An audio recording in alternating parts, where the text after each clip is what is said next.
Good evening, friends, and welcome to Sleepy Time Tales, a podcast aimed at helping you to get a good night's sleep. This is a podcast where I read old books, sometimes fiction, sometimes non-fiction, in the most boring way I can to try to help slow your spinning mind, enough for you to fall asleep in the most natural way possible.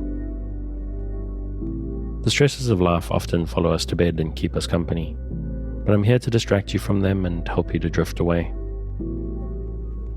Before you do fall asleep, if you find Sleepy Time Tales helpful, and you'd like to support me to keep it going out to you and thousands of your fellow insomniacs, please consider supporting on the Patreon at patreon.com/sleepytimetales. If monthly is a bit much, you can also put a tip in the tip jar, and both of these things are linked in the show notes.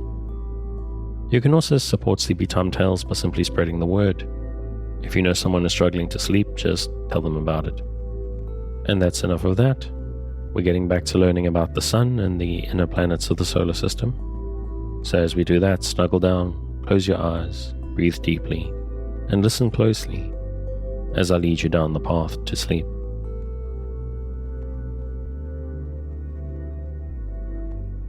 We return this week to Astronomy, the Science of the Heavenly Bodies by David P. Todd. Chapter 26. Sunspots and Prominences. Dark spots of a deep bluish black will often be seen on the photosphere of the sun. Sometimes single, though generally in groups, the larger ones will have a dark center called the umbra, surrounded by the very irregular penumbra, which is darker near its outer edge, and much brighter apparently on its inner edge where it joins the umbra. The penumbra often shows a species of thatchwork structure, and systematic sketches of sunspots by observers skilled in drawing are greatly to be desired, because photography has not yet reached the stage where it is possible to compete with visual observations in the matter of fine detail. The spots themselves nearly always appear like depressions in the photosphere, and on repeated occasions they have been seen as actual notches when on the edge of the sun. Many spots, however, are not depressions. Some appear to be actual elevations, with the umbra perhaps a central depression, like the crater in the general elevation of a volcano. Spots are sometimes of enormous size. The largest on record was seen in 1858. It was nearly 150,000 miles in breadth, and covered a considerable proportion of the whole visible hemisphere of the sun. A spot must be nearly 30,000 miles across in order to be seen with the naked eye.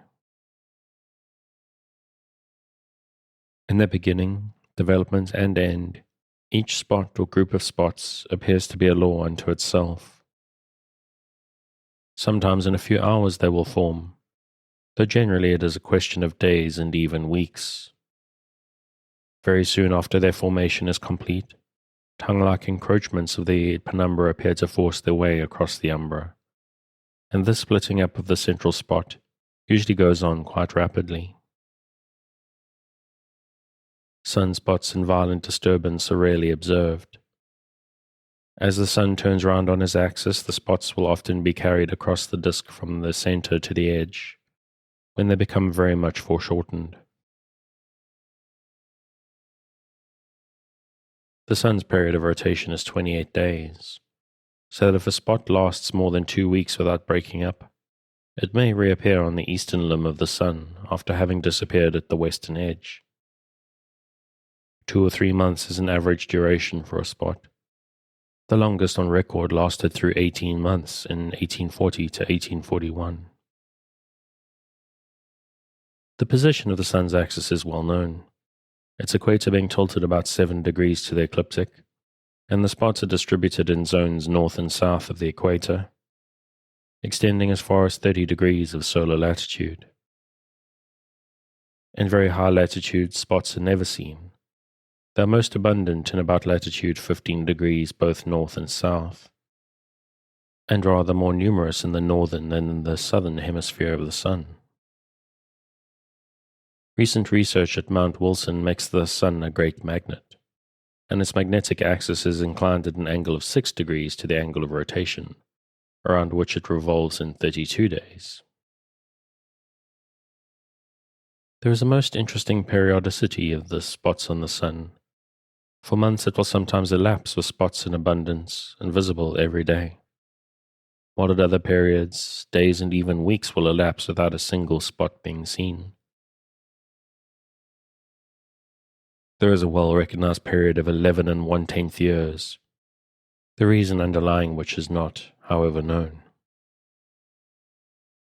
After passing through the minimum of spottedness, they begin to break out again first in latitudes of 25 degrees to 30 degrees, rather suddenly, and on both sides of the equator. As they move toward the equator, as their number and individual size decrease. The last observed epoch of maximum spot activity on the Sun was passed in 1917. Many attempts have been made to ascertain the cause of the periodicity of sunspots, but the real cause is not yet known.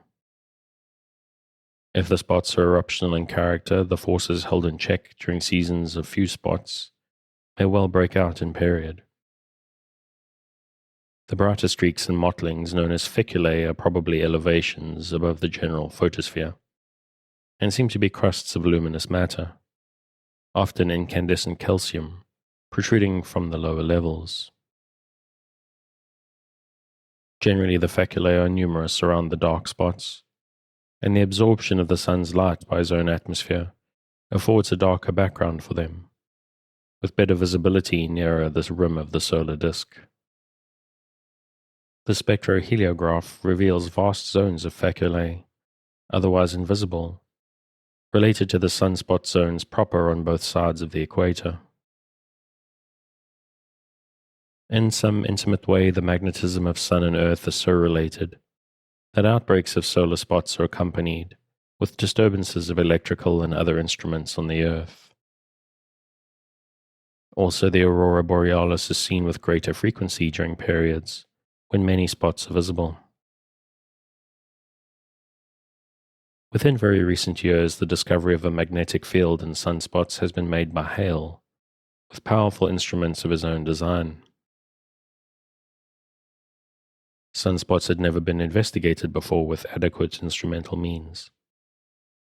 He recognized the necessity of having a spectroscope that would record the widened lines of sunspot spectra, and the strengthened and weakened lines on a large scale.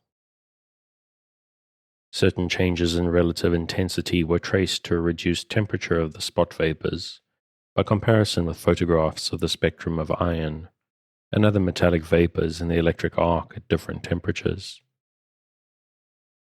Here the work of the laboratory was essential.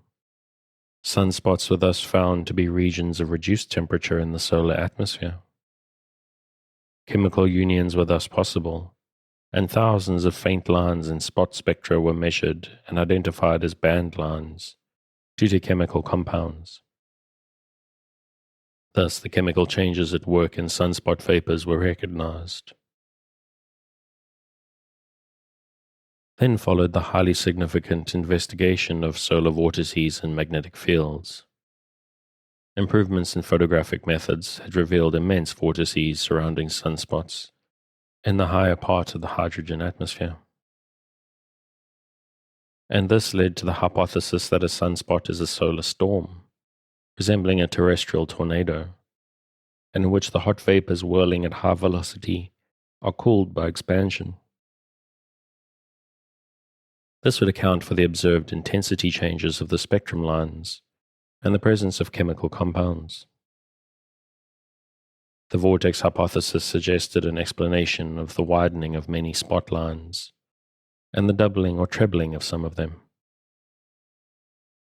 As it is known that the electrons are emitted by hot bodies, they must be present in vast numbers in the Sun, and positive or negative electrons, if caught and whirled in a vortex, would produce a magnetic field. Seaman in 1896 had discovered that the lines in the spectrum of a luminous vapor in a magnetic field are widened, or even split into several components if the field is strong enough. Characteristic effects of polarization appear also. The new apparatus of the observatory, in conjunction with experiments in the laboratory, immediately provided evidence that proved the existence of magnetic fields in sunspots, and strengthened the view that the spots are caused by electric vortices. Extended investigations have led Hale to the conclusion that the Sun itself is a magnet, with its poles situated at or near the poles of rotation. In this respect, the Sun resembles the Earth, which has long been known to be a magnet. The Sun's axial rotation permits investigation of the magnetic phenomena of all parts of its surface, so that ultimately the exact position of the Sun's magnetic poles and the intensity of the field at different levels in the solar atmosphere will be ascertained. Schuster is of the opinion that not only the Sun and Earth, but every star, and perhaps every rotating body, becomes a magnet by virtue of its rotation. Hale is confident that the 100-inch reflector will permit the test for magnetism to be applied to a few of the stars. The Sun can be observed at Mount Wilson on at least 9/10 of all the days in the year, and the daily record of the polarities of all spots with the 150-foot tower telescope is a part of the routine. A method has been devised for classifying sunspots on the basis of their magnetic properties, and more than 1,000 spots have already been so classified. About 60% of all sunspots are found to be in binary groups, the single or multiple members of which are of opposite magnetic polarity.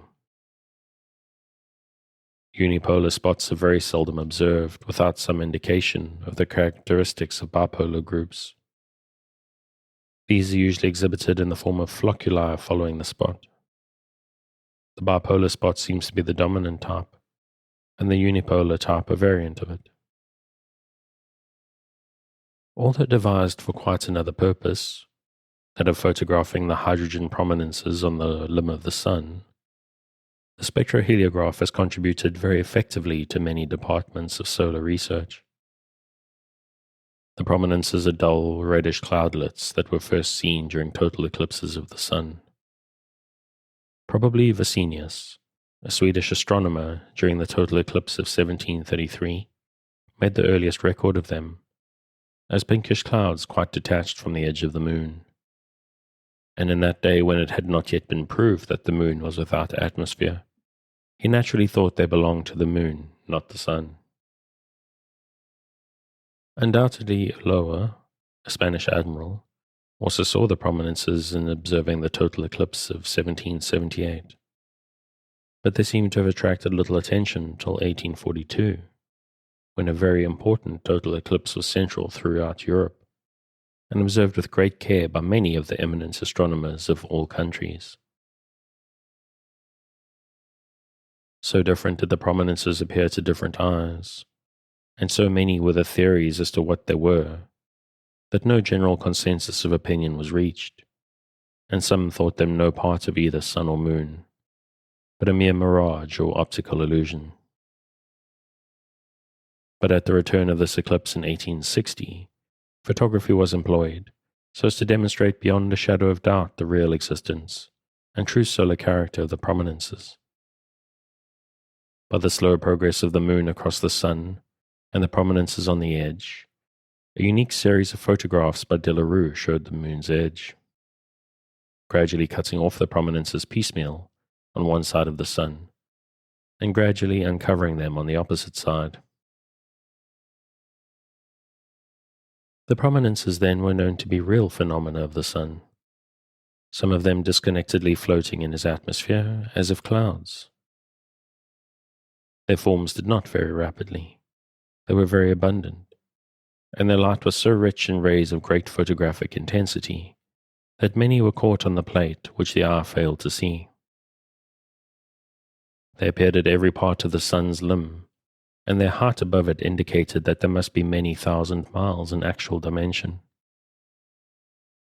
What they were, however, remained an entire mystery, and no one even thought it possible to find out what their chemical constitution might be, or to measure the speed with which they moved. A few years later came the Great Indian Eclipse, August 28th of 1868. At that date, the longest total eclipse ever observed. Janssen of France and many others went out to India to witness it. Fortunately, the prominences were very brilliant, and this led Janssen to believe it would be possible for him to see them the day after the eclipse was over. By modifying the adjustment of his apparatus suitably, and changing its relation to the sun's edge, he found that hydrogen is the main constituent in the light of the prominences. In addition to this, he was able to trace out the shapes of the prominences, and even measure their dimensions. His station in India was at Guntur, many weeks by post from home, so that his account of this important discovery reached the Paris Academy of Sciences for communication with another from the late Sir Norman Lockyer of England, announcing a like discovery, wholly independently. The principle is simply this, and admirably stated by Young. Under ordinary circumstances, the prominences are invisible, for the same reason as the stars in the daytime. They are hidden by the intense light reflected from the particles of our own atmosphere near the sun's place in the sky. And if we could only sufficiently weaken this aerial illumination, without at the same time weakening their light, the end would be gained. And the spectroscope accomplishes this very thing. Since the air light is reflected sunshine, it of course presents the same spectrum as sunlight, a continuous band of color crossed by dark lines. Now this sort of spectrum is greatly weakened by the every increase of dispersive power, because the light is spread out into a longer ribbon and made to cover a more extended area. On the other hand, a spectrum of bright lines undergoes no such weakening by an increase in the dispersive power of the spectroscope. The bright lines are only more widely separated, not in the least diffused or shorn of their brightness. Simultaneous announcement of this great discovery by astronomers of different nations, working in widely separate regions of the Earth, led to the striking of gold medal by the French government in honor of both astronomers and bearing their united effigies. Ever since the famous Indian eclipse of 1868, it has not been necessary to wait for a total eclipse in order to observe the solar prominences. But every observer provided with suitable apparatus has been able to observe them in full sunlight whenever desired, and the charting of them is part of the daily routine at several observatories in different parts of the world. So vast has been the accumulation of data about them that we know their numbers to fluctuate with the spots on the sun, and the distribution of a sun's surface resembles in a way that of the spots. While the spots and protuberances are most numerous around solar latitude 20 degrees both north and south, the prominences do not disappear above latitude 35 to 40 degrees, as the spots do. But from latitude 60 degrees they increase in number to about 75 degrees, and are occasionally observed even at the sun's poles. Faculae and prominences are more closely related than the sunspots and prominences. There are wide variations in both magnitude and type of the prominences. Heights above the sun's limb of a few thousand miles are very common, and they rarely reach elevations as great as 100,000 miles, though a very occasional one reaches even greater heights. Classification of the prominences divides them into two broad types, the quiescent and the eruptive. The former are for the most part hydrogen and the latter metallic. The quiescent prominences resemble closely the stratus and cirrus types of terrestrial clouds, and are frequently of enormous extent along the sun's edge. They are relatively long-lived, persisting sometimes for days without much change.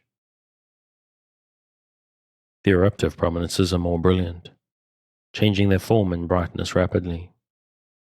Often they appear as brilliant sparks or jets, reaching altitudes that average about 25,000 miles. rarely seen near the sun's poles, are much more numerous near the sunspots. Speed of motion of their filaments sometimes exceeds 100 miles a second, and the changing variety of shapes of the eruptive prominences is most interesting. Oftentimes they change so rapidly that only photography can do them justice.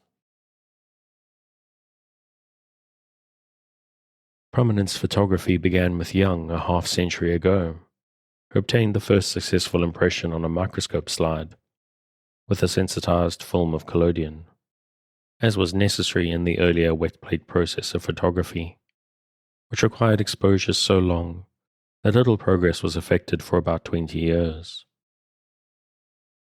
Then it was taken up by the Land of Paris and Hale of Chicago, independently, both of whom succeeded in devising a complex type of apparatus known as the spectroheliograph, by which all the prominences surrounding the entire limb of the sun can be photographed at any time by light of a single wavelength, together with the disk of the sun on the same negative.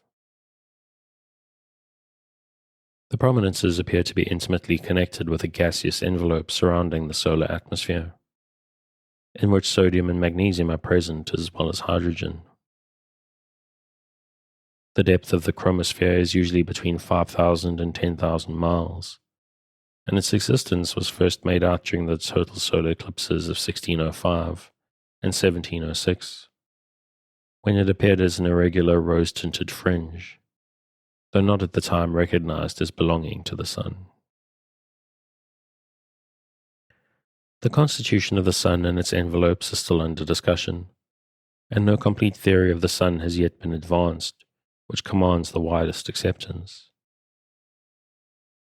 Of the interior of the sun, we can only surmise that it is composed of gases which, because of intense heat and compression, are in a state unfamiliar on Earth and impossible to reproduce in our laboratories. Their consistency may be that of melted pitch or tar. Surrounding the main body of the sun are a series of layers, shells or atmospheres. Outside of all and very irregular in structure, indeed probably not a solar atmosphere at all, is the solar corona, parts of which behave much as if it were an atmosphere, but it appears to be bound up in some way with the sun's radiation. It has streamers that vary with the sunspot period, but its constitution and function are very imperfectly known, because it has never been seen or photographed, except at rare intervals on occasion of total eclipses of the sun. Beneath the corona we meet the projecting prominences, to which parts of the corona are certainly related, and beneath them the first true layer or atmosphere of the sun known as the chromosphere, its average depth being about 1/100th part of the sun's diameter. Beneath the chromosphere is the layer of the sun from which emanates the light by which we see it, called the photosphere. It appears to be composed of filaments due to the condensation of metallic vapors, and it is the outer extremities of these filaments which are seen as the granular structures everywhere covering the disk of the sun. The light shines through the chromosphere, and the spots or ruptures in this envelope. Between photosphere and chromosphere is a very thin envelope, probably not over 700 miles in thickness, called the reversing layer. It is this relatively thin shell that is responsible for the absorption which produces the dark lines in the spectrum of the sun. Under normal conditions, the filaments of the photosphere are radial, that is vertical in the sun. But whenever eruptions take place, as during the occurrence of spots, the adjacent filaments are violently swept out of their normal vertical lines, and these displaced columns then form what we view as the spot's penumbra. From the outer surface of the sun's chromosphere rise in eruptive columns vapors of hydrogen and the various metals of which the sun is composed. These and the spots would naturally occur in periods just as we see them. We have said that the sun is composed of a mass of highly heated or incandescent vapors or gases, whose compression on account of gravity must render their physical condition quite different from any gaseous forms known on the Earth, or which we can reproduce here. As the result of more than half a century of studious observation of the Sun and mapping of its spectrum in every part, and diligent comparison with the spectra of all known chemical elements on Earth, we find that the Sun contains no elements not already found here, but that a great preponderance of elements known to Earth are found in the Sun. The intensity of the spectral lines is one prominent indication of the presence of elements in the Sun, and the number of coincidences of spectral lines is another. Iron, nickel, calcium, manganese, sodium, cobalt, and carbon are among the elements most strongly identified. A few of the rarer terrestrial elements are of doubtful existence in the Sun, and a very few, as gold, bismuth, antimony, and sulfur, are not found there. And the existence of oxygen in the Sun is regarded by some experts as doubtful. But if the whole Earth were vaporized by heat, probably its spectrum would resemble that of the Sun very closely. What are the effects of the Sun, and sunspots in particular, on our weather? Is the influence of their periodicity potent or negligible? If we investigate conditions pertaining to terrestrial magnetism, as fluctuations of the magnetic needle and the frequency of aurorae, there is no occasion for doubt of the Sun's direct influence, although we are not able to say just how that influence becomes potent. If, however, we look into questions of temperature, barometric pressure, rainfall, cyclones, crops, and consequent financial conditions, we find fully as much evidence against solar influence as for it. The slight variations of the Sun's light and heat due to the presence or absence of sunspots can scarcely be sensible, and much longer periods of closer observation are necessary before such questions can be finally decided. The slighter such influences are, if they actually exist, and the more veiled they are by other influences more or less powerful, the more difficult it is to discover their effects with certainty. The importance of solar radiation in the prediction of terrestrial weather has long been recognized, but until very recently no practical application has been made. The Smithsonian Astrophysical Observatory at Washington, under the direction of Dr. Abbott, has for many years carried on at a number of stations a series of determinations of the constant of solar radiation by the spectrobolometric method originated by Langley.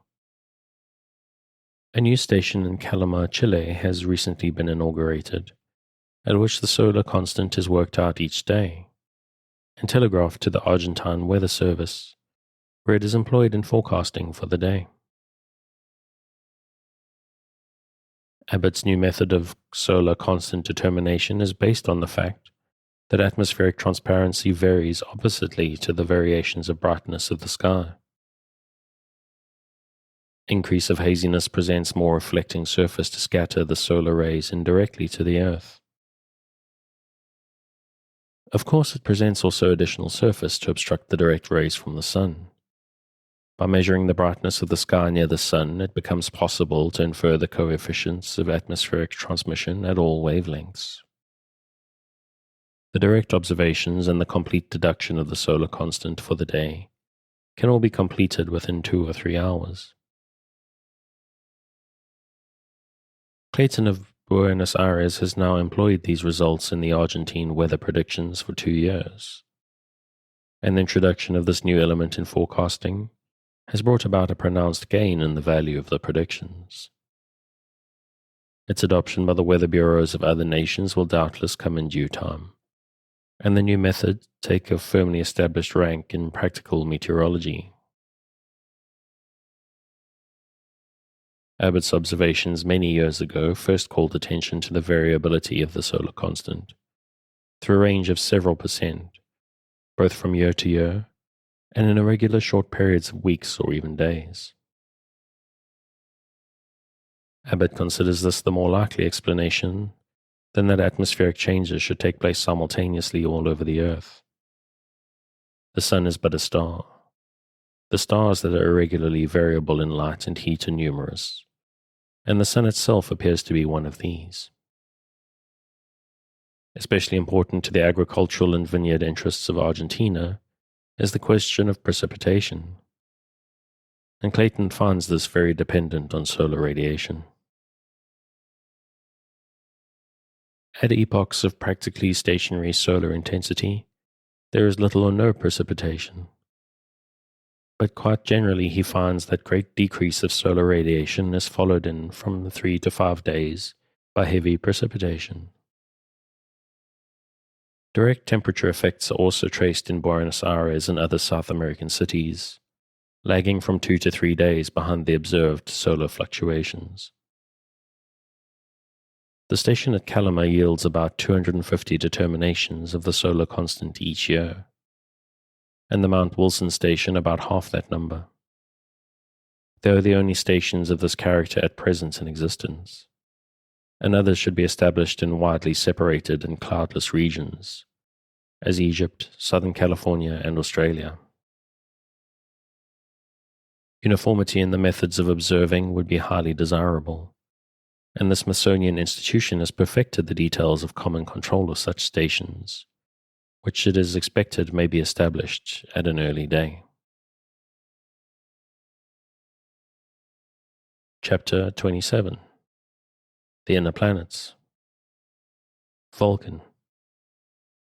About the middle of the last century, Leverrier, a great French astronomer, having added the planet Neptune beyond the outside confines of the solar system, sought evidence of a lesser planet traveling around the Sun within the orbit of Mercury.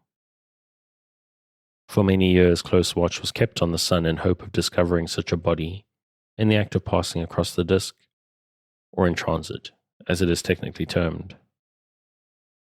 Lescabaut, a French physician, announced that he had actually seen such a planet. Vulcan it was called, passing over the Sun in 1859. Total eclipses of the Sun would afford the best opportunity for seeing such a body, and on several such occasions astronomers thought they had found it.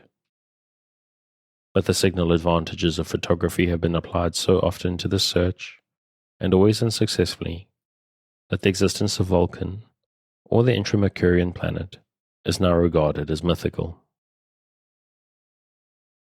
Mercury. This planet is an elusive body that very few, even astronomers, have ever seen. It is not very bright, has a rapid motion, and never retreats far from the Sun, so that it was a puzzle to the ancients who saw it, sometimes, in the twilight after sunset, and again in the twilight of dawn.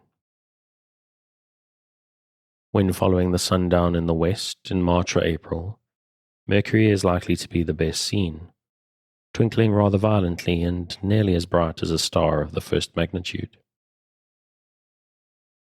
Very little is to be seen on the minute disk of this planet, except that it goes through all the phases of the Moon: crescent, gibbous, full, gibbous, crescent. Whether Mercury turns round on its axis or not cannot be said to be known, because the markings that are suspected on its surface are too indefinite to permit exact observation. More than likely, the planet presents always the same side or face to the Sun, so that it turns around on its axis once, while traveling around the Sun in its orbit. Mercury's day and year would therefore be equal in length. Nor have we much evidence on the question of an atmosphere surrounding Mercury. Probably it is very thin, if indeed there is any at all. When Mercury comes directly between us and the Sun, crossing in transit, the edge of the planet as projected against the Sun is very sharply defined, and this would indicate an absence of atmosphere on Mercury. Transits of Mercury can occur in May and November only. There was one on November 7th, 1914, and there will be one on May 7th, 1924. The latter will be nearly 8 hours in length, which is almost the limit. Mercury's distance from the Sun averages 36 million miles. The diameter of the planet is 3,000 miles, and its orbital speed is 30 miles per second, the swiftest of all the planets. No moon of Mercury is known to exist, although many times diligently searched for, especially during transits of the planet. Venus. Brightest of all the planets and the most beautiful of all is Venus. Its path is next outside the orbit of Mercury, but within that of the Earth, so that it partakes of all the phases of the Moon. Like Mercury, it sometimes passes exactly between us and the Sun, a rare phenomenon which is known as a transit of Venus. Being without telescopes, the ancients knew nothing about these occurrences, but they were puzzled for centuries over the appearance of the planet in the west after sunset, when they called it Hesperus, and an early dawn in the east when they gave it the name Phosphorus. Venus is known to be girdled with an atmosphere denser than ours, and it seems to be always filled with dense clouds. It is the reflection of sunlight from its perpetually cloudy exterior which gives Venus her singular radiance. So brilliant is she that even full daylight is not strong enough to overpower her rays, and she may often be seen glistening in the clear blue daytime sky, if one knows pretty nearly in what direction to look for her. Venus is 67 million miles from the Sun, and as our own distance is 93 million miles, this planet can come within 26 million miles of the Earth. It is, therefore, at times our nearest known neighbor in space, excepting only the Moon and Eros, one of the erratic little planets that travel around the Sun between Mars and Jupiter. Also possibly a comet might come much nearer. Astronomers always take advantage of this nearness of Venus to us, if a transit across the Sun takes place, because it affords an excellent method of finding out what the distance of the Sun is from the Earth. A pair of these transits happen about once a century. There were transits in 1874 and 1882, and the next pair occur in 2004 and 2012. In actual size, Venus is almost as large a planet as our own, being 7,700 miles in diameter, as compared with 7,920 for the Earth. Her velocity in her orbit is 22 miles per second, and she travels all the way around the Sun in 7.5 months, or 225 days. Venus, from her striking brilliancy, always leads the novice to expect to see great things on applying the telescope. But aside from a brilliant disk, now a slender crescent, now half full like the Moon at quarter, and again gibbous as the Moon is between quarter and full, the telescope reveals but little. There is pretty good evidence that the markings thought to have been seen on the planet's surface are illusory, and so it is wholly uncertain in what direction the planet's axis lies. Also, there is great uncertainty about the length of the day on Venus, or the period of turning round on its axis. Probably it is the same in length as the planet's year. Once when Venus passed very close to the Sun, just barely escaping a transit, Lyman of Yale University caught sight of it by hiding the Sun behind a tall building or church spire. The dark side of Venus was turned towards us, and he could not, of course, see that. But the planet was clearly there, completely encircled by a narrow, delicate, luminous ring, which was due to sunlight shining through the atmosphere that surrounds the planet. Similar ring effects were seen by observers of the transits of Venus in 1874 and 1882. And from all their observations, it is concluded that Venus has an atmosphere, probably at least twice as dense and extensive as that which encircles the Earth. Spurious sets of lights of Venus are many, but no real moon is known to attend this planet. And after cataloguing the inner planets, that's the end of the chapter. I think I'm going to call it there. This book is really, really fascinating, being written so long ago. It's amazing how much was known and how much wasn't known. It's a really fascinating read. I'm loving this one. If you'd like to pick up where I'm leaving off, you can find the original on Project Gutenberg at the link in the show notes. Thanks again for joining me on this episode of Sleepy Time Tales, the podcast designed around a bedtime story to help you to get a restful night. New episodes will be released every Sunday night to give you something fresh to help you rest in a new week. But make sure to follow or subscribe in whatever service you use so that you get your new episodes whenever they come out. Good night, and sweet dreams.